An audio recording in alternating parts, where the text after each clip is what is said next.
Captain Zorlak leaned forward in his command chair, his 4 eyes narrowing at the holographic display. The small blue-green planet shouldn't have registered on their deep space scanners, yet energy readings were off the charts. Primitive species, Captain. Science Officer Trelve reported. Pre-FTL civilization according to our database. Designation: Earth.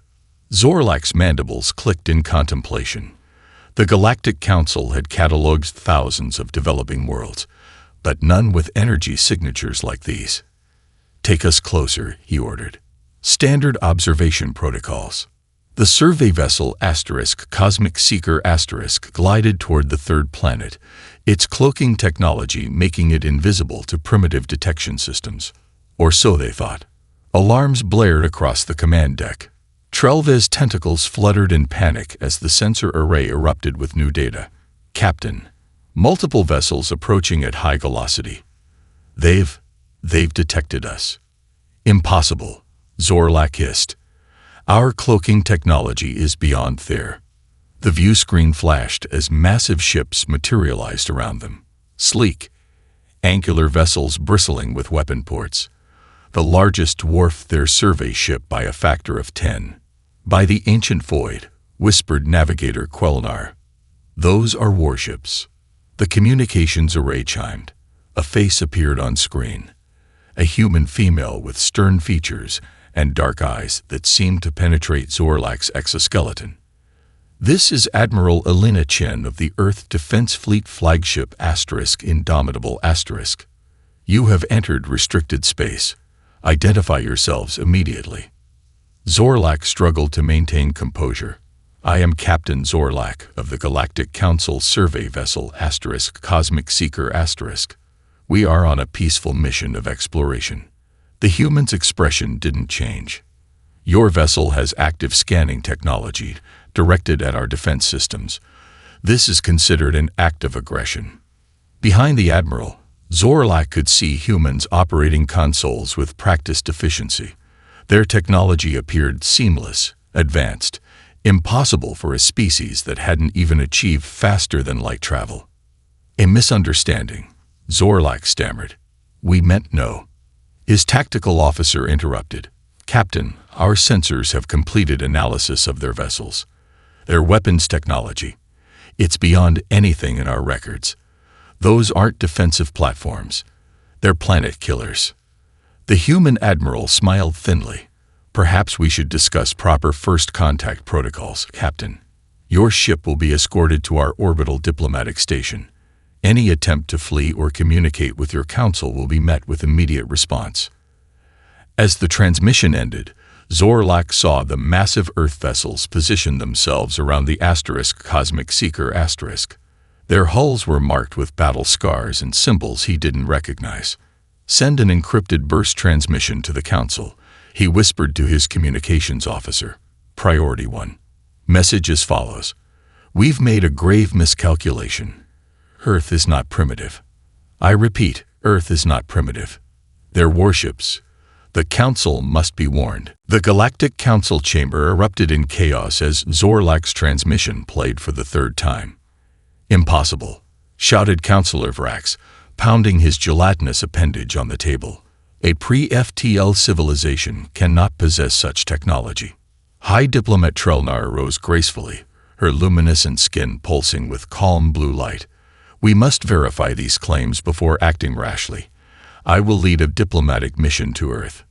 2 cycles later, Trelnar's sleek diplomatic vessel emerged from hyperspace at the edge of Earth's solar system. Almost instantly, 3 human warships appeared, their massive forms eclipsing the stars behind them. "Quite the welcoming committee," Trelnar murmured to her aide. On Earth, the United Defense Council deliberated in their underground chamber beneath the Himalayas. "How much do we show them?" General Okonkwo demanded, his scared face grim in the holographic light. Admiral Chen's expression remained neutral. "Enough to earn respect, not enough to reveal our true capabilities." President Alvarez nodded. "We've hidden our technological advancements for centuries. Let's maintain some mystery." When Trelnar's ship docked at the orbital platform, she was greeted by a human delegation led by Admiral Chen. "Welcome to Earth, High Diplomat," Chen said formally. "We've prepared a demonstration of our peaceful intentions." Trelnar's translator caught the subtle emphasis on peaceful. Interesting. The observation deck offered a spectacular view of Earth and its moon. In the distance, an asteroid field floated harmlessly. "A minor demonstration of our basic defense systems," Chen explained, tapping a command into her wrist device. From Earth's surface, a barely visible beam shot upward. When it reached the asteroid field, the rocks didn't explode. They simply ceased to exist, leaving nothing but empty space. Trelnar's inner eyelids blinked rapidly, her only tell of shock. Impressive. For basic systems. Later, during the formal dinner, Trelnar engaged Admiral Chen in careful conversation. "Your warships are remarkable for a young species," she probed. Chen sipped her wine. "Necessity is the mother of invention, diplomat. Earth's history is complicated." "How so?" "Let's just say we learned to build warships long before we needed them for extraterrestrial threats."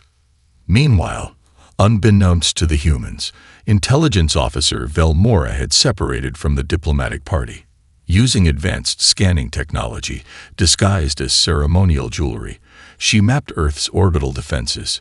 Scanning complete, she whispered into her subdermal communicator, "Transmitting data now." As the scan reached the moon, her equipment sparked and died. Velmora stared in horror at the readings before her device failed. Hours later, she transmitted an encrypted message to the Council. "Their moon is not a moon. I repeat, their moon is not a moon. It's a fully armed battle station disguised as a natural satellite. We have severely underestimated humanity." Commander Krax paced the bridge of his warship, the Void Ravager, his scaled tail lashing with excitement. Unlike the cautious diplomats of the Galactic Council, he recognized opportunity when he saw it. The humans may have impressive technology, but they lack experience in interstellar conflict. He told his crew of mercenaries and outcasts. Their mining colony on Titan is isolated and vulnerable. His second-in-command, Scar, looked unconvinced. The intelligence report indicated their weapons are beyond exaggerations. Krax snapped. Council spies always overestimate threats to justify their existence. 6 of our ships against an unprepared mining outpost. The spoils will make us legends. On Titan, Saturn's largest moon, 300 human colonists worked the methane processing facility. Chief Engineer Maya Rodriguez was running diagnostics when proximity alarms blared. "Unidentified vessels approaching," her assistant shouted. "They're not responding to hails." Rodriguez slammed her palm on the emergency beacon. "All personnel to shelter stations. This is not a drill." The distress signal reached Earth in minutes. "Unknown hostiles approaching Titan outpost. Weapons hot. Request immediate assistance." Then silence. In the Lunar Command Center, Admiral Chen received the alert with cold fury. "Deploy the 7th Tactical Response Division." General Okonkwo raised an eyebrow. "Only 3 ships, Admiral." "3 will be sufficient," Chen replied. "Captain Santos will handle this efficiently." The aliens struck Titan with overwhelming force, disabling the facility's outer defenses within minutes. Krax laughed as his troops secured the processing plant. "See, their technology is unremarkable. The Council panics over nothing." On his command screen, a proximity alert flashed. 3 human vessels had appeared near Saturn, sleek, obsidian ships with no visible propulsion systems. Krax scoffed. "Only 3? They insult us." He ordered his fleet to attack formation. Aboard the Earth flagship, resolute Captain Marcos Santos watched the alien vessels approach. His dark eyes betrayed no emotion as he gave the order. "Weapons free. Neutralize the hostiles." The human ships didn't fire conventional weapons. Instead, a ripple seemed to pass through space itself. The lead alien vessel shuddered, then split cleanly in half as though cut by an invisible blade. What in the void was that? screamed Scar as the Void Ravager's sensors went dark. 2 more alien ships disintegrated. Another imploded, crushed by forces Krax couldn't comprehend. "Retreat," he ordered. His earlier bravado evaporated. "Full reverse. Send the surrender signal." Too late. The Void Ravager shuddered as something sliced through its hull like tissue. Emergency bulkheads failed. Oxygen vented into space. The battle lasted exactly 6 minutes and 43 seconds. On Titan, the colonists emerged to find their attackers gone, and 3 Earth ships in orbit. Captain Santos personally led the recovery team, ensuring all colonists were safe.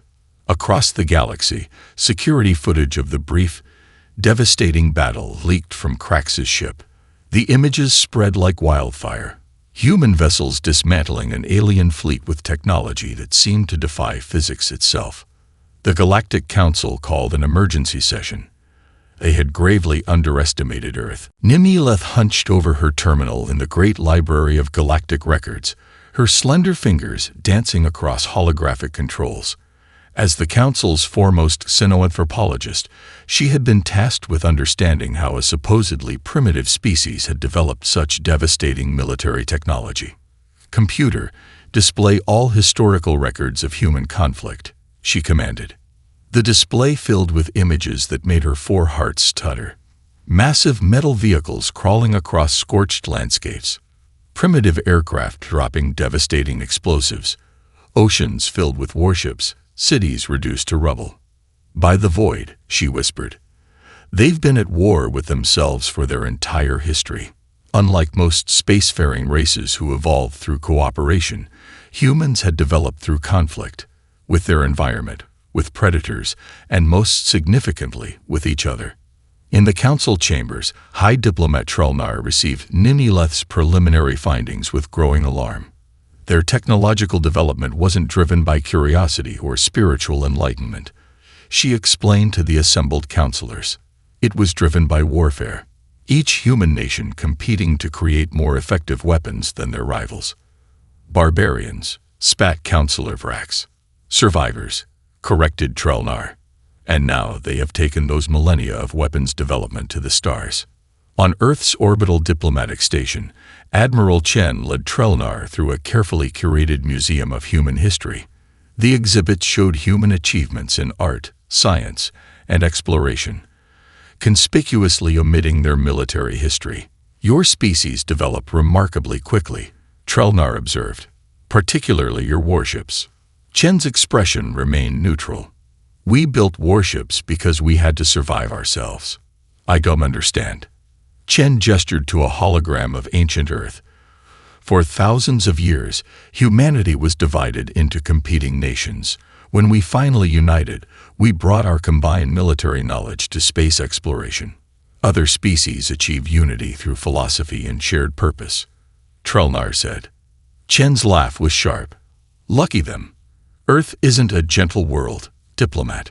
We evolved alongside predators that wanted to eat us and competitors that wanted to kill us.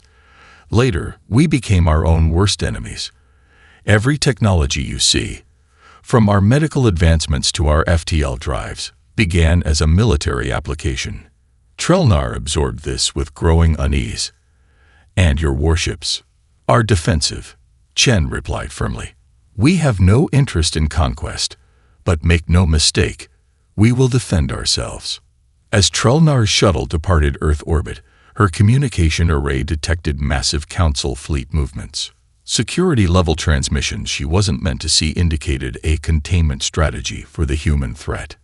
Deep in Council space, First Admiral Draz Vaughn addressed his assembled captains.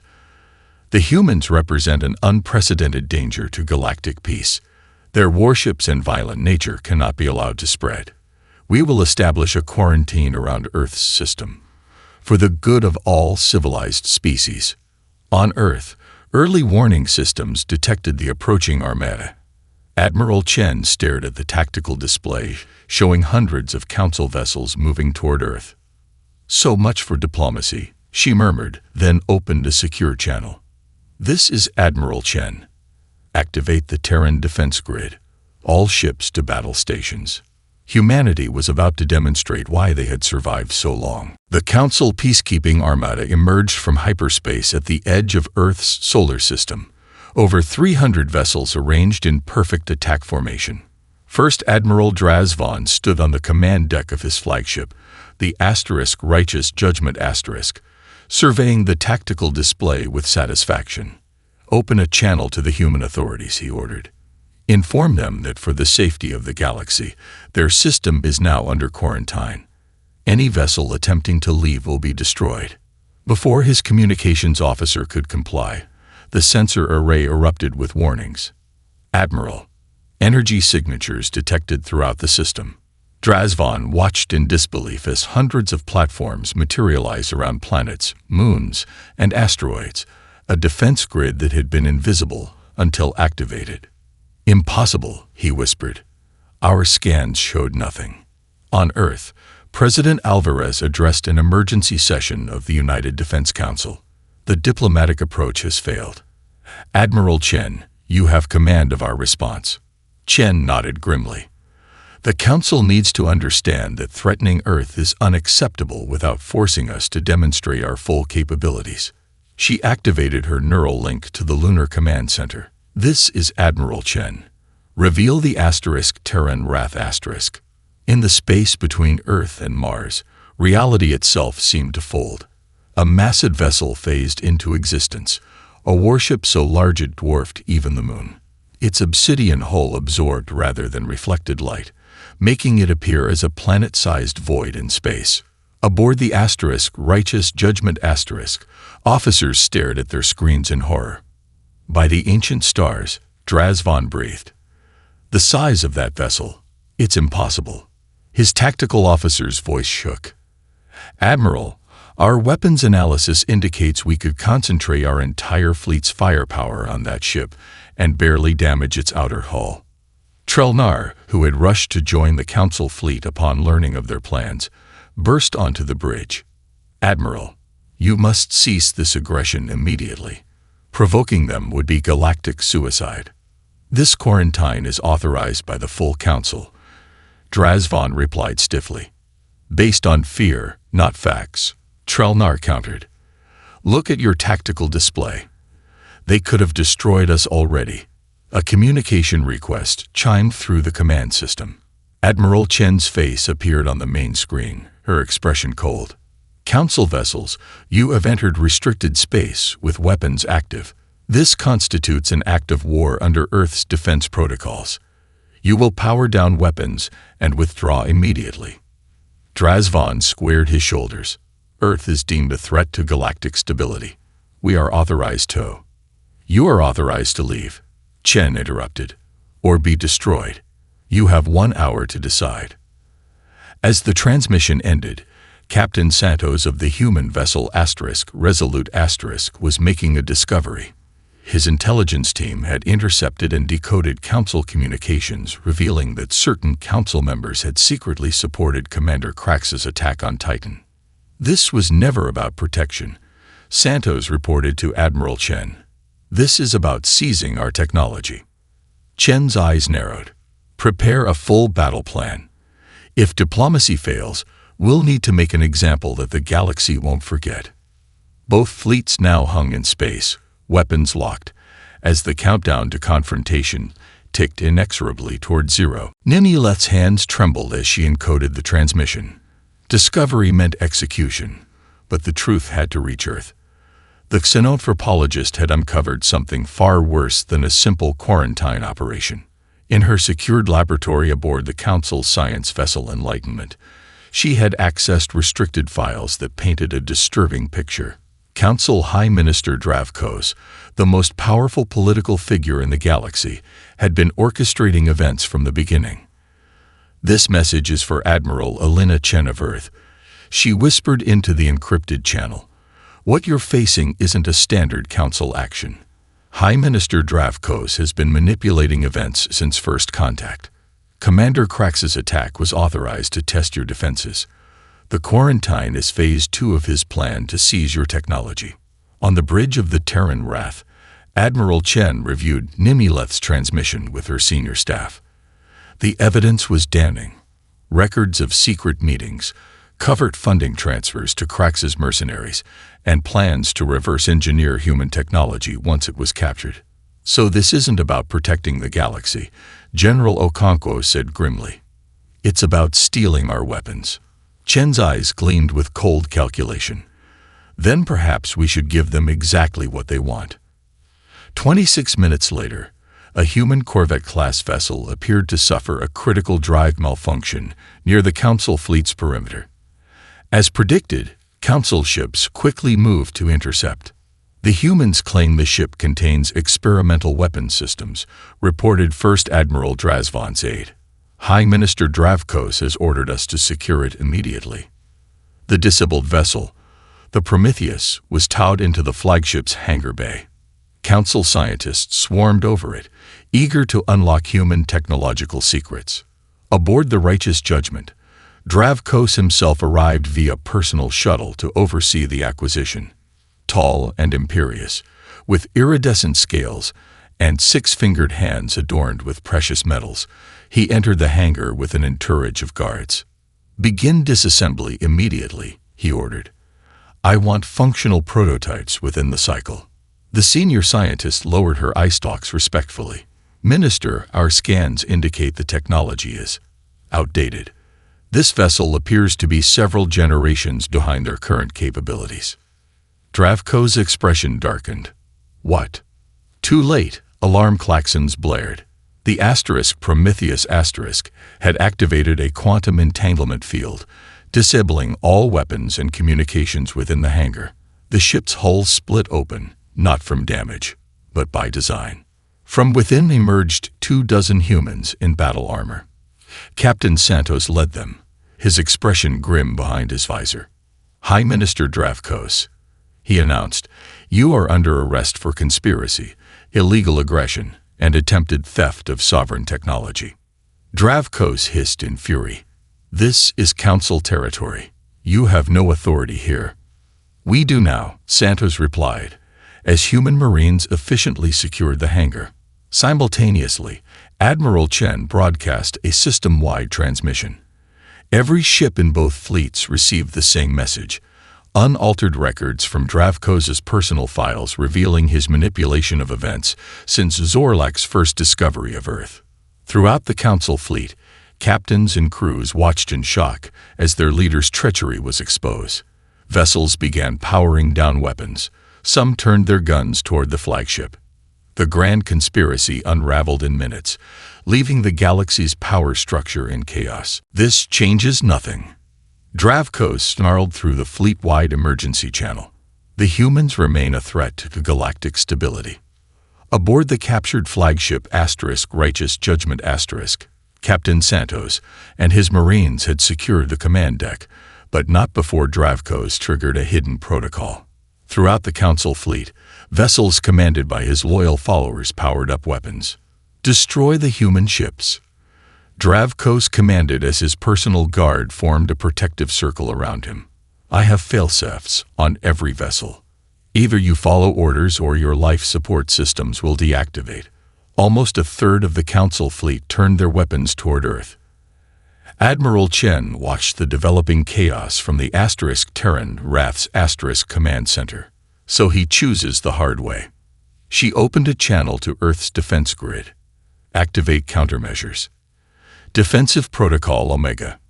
Around Earth, the Moon, and every planet in the solar system, hundreds of previously invisible platforms shimmered into existence. Unlike conventional weapons platforms, these contained no projectile weapons or energy cannons. They looked almost like elegant sculptures, their crystalline structures pulsing with soft blue light. "What are those?" First Admiral Drazvon asked, now standing alongside Chen as an uneasy ally. "Gravitational manipulation arrays," Chen replied. "We haven't needed to use them yet." The nearest array activated as a Council dreadnought fired its main cannon toward Earth. The destructive beam never reached its target. Instead, it curved impossibly in space, looping back toward empty space. Throughout the system, Dravkos's vessels found their weapons rendered useless. Energy beams bent away from targets, Missiles turned to dust. Kinetic projectiles slowed to a stop mid-flight. The Terran RAF moved forward, its massive form somehow elegant despite its size. It didn't fire conventional weapons. Instead, space itself seemed to warp around enemy vessels. Some found themselves suddenly accelerated to near light speed, their crews flattened by G-forces. Others were trapped in localized time dilation fields, their movements slowed to imperceptibility. "Impossible," Draz Vaughn whispered. "You're manipulating fundamental forces." "We've had centuries to perfect our understanding of physics," Chen replied. "Your people use space. We bend it." Aboard the Righteous Judgment Santos led his team toward Dravkos's position. The alien guards fired energy weapons down the corridor, forcing the humans into cover. "No clear shot," reported Lieutenant Yuki Tanaka, Santos's second-in-command. Santos nodded grimly, holstering his sidearm. "Then we do this the old-fashioned way." To the aliens' shock, the human soldiers charged their position. Energy bolts struck reinforced armor, but didn't stop the advance. When they reached the defensive line, the humans engaged in hand-to-hand combat, something unheard of in modern galactic warfare. The alien guards, evolved for diplomacy and technological interface, were no match for humans evolved as pursuit predators. They fell back in panic as Santos' team broke through. Dravkos watched in horror as his last defenders fell. Across the fleet, his loyal vessels were being systematically neutralized without being destroyed. "Impossible," he hissed as Santos approached. "Your species should be nothing but primitive apes." "That's where you're wrong," Santos replied, restraining the minister. "We're primitive apes with really big guns." Throughout the system, the remaining council ships surrendered one by one, as Earth's true capabilities became undeniable. "We offer you peace," Admiral Chen announced to the gathered council representatives. One cycle had passed since the battle, and representatives from every spacefaring species had assembled on Earth's orbital diplomatic station.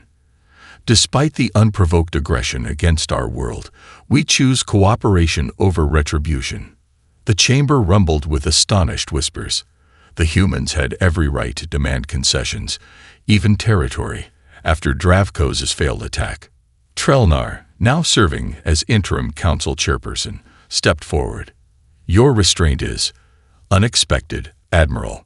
Most species would seek advantage after such a victory." Chen smiled slightly. "Perhaps that's why we develop differently than most species." The diplomatic proceedings were interrupted by an emergency alert. In the council flagship, still under human control, Dravkos had escaped custody.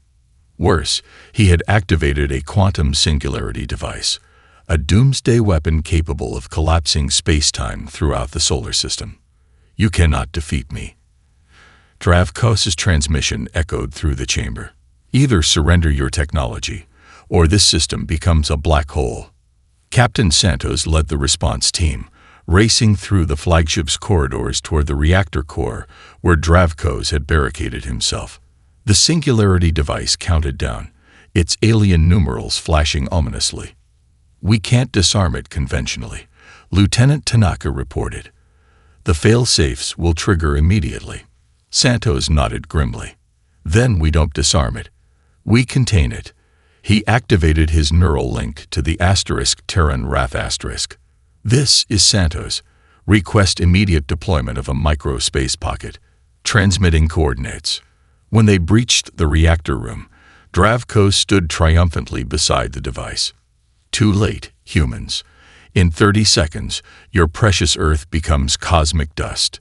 Santos didn't waste breath arguing. "Now," he ordered into his comm. A small sphere of what looked like liquid mercury dropped from a ceiling vent, expanding as it engulfed the singularity device. The countdown continued, but now within what humans called a pocket dimension, a contained space folded away from normal reality. "What is this?" Dravkos demanded, his confidence faltering. "Technology you couldn't understand," Santos replied, securing the former minister. "The singularity will still form, but in its own isolated dimension. Back in the diplomatic chamber, the crisis resolution was met with stunned silence. The aliens had no frame of reference for a civilization that could manipulate dimensions themselves.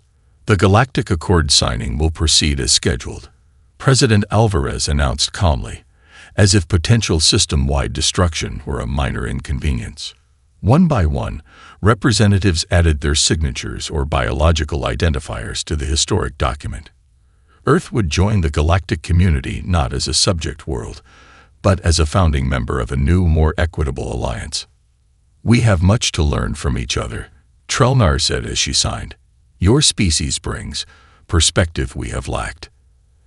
And you bring thousands of years of peaceful cooperation," Chen replied. "Something we've struggled to achieve." Zorlak, whose curious exploration had started everything, was appointed Earth's first ambassador to the new council. As the ceremony concluded, he approached Admiral Chen. "I must know," he said quietly. "Your moon, is it truly a battle station?" Chen laughed. "No, Captain. It's just a moon. We have plenty of actual battle stations. We didn't need to disguise one as a celestial body." Across the galaxy, news of Earth's technological prowess and their choice of peace over domination spread rapidly. On countless worlds, children played with toy versions of Earth's mysterious black warships. In schools throughout Council space, history texts were rewritten to include the lesson learned from humanity. True strength wasn't measured by the power of one's warships, but by knowing when not to use them.